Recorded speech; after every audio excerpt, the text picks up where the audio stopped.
PSIS Semarang masih terus-terusan mendapatkan sorotan dalam 5 laga awal Liga 1 2023 ini. Baru-baru ini PSIS Semarang hanya bisa meraih hasil imbang 0-0 dari tamunya, yakni Borneo FC di pekan kelima Liga 1 2023. Pertandingan berlangsung di Stadion Jatidiri tersebut sempat menjadi sorotan dari pendukung PSIS Semarang, yakni Panser Biru dan Snack.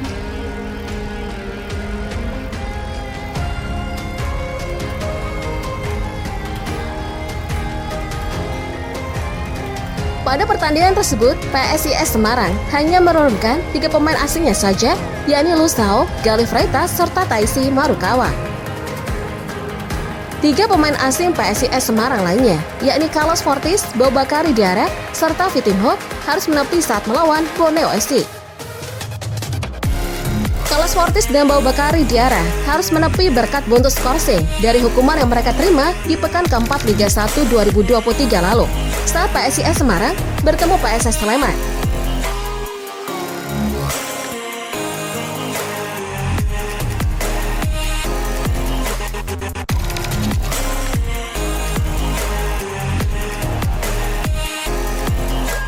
Sedangkan Vitinho masih absen dari PSIS Semarang karena mengalami cedera dan harus menepi dalam waktu yang cukup lama. Sontak saja PSIS Semarang yang pincang tersebut tak bisa menampilkan performa terbaiknya dan belum bisa keluar dari tren kurang maksimalnya di Liga 1 2023 ini.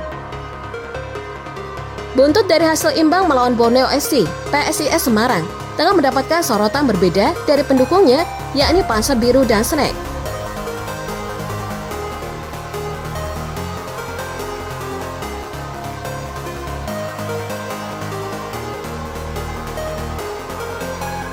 Pada sosok Taisi Marukawa, Panser Biru dan Snack menilai pemain termahal PSIS Semarang di Liga 1 2023 tengah mengalami penurunan performa.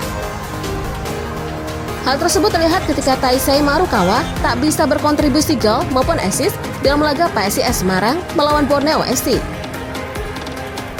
Sehingga membuat Panser Biru dan Snack bertanya-tanya tentang apa yang tengah terjadi dengan pemain berlabel 6,52 miliar rupiah menurut Transfermarkt tersebut. Namun di sisi lain, Panser Biru dan Snack justru kian mengidolakan sosok Galih Freitas yang baru bergabung dengan PSIS Semarang tersebut.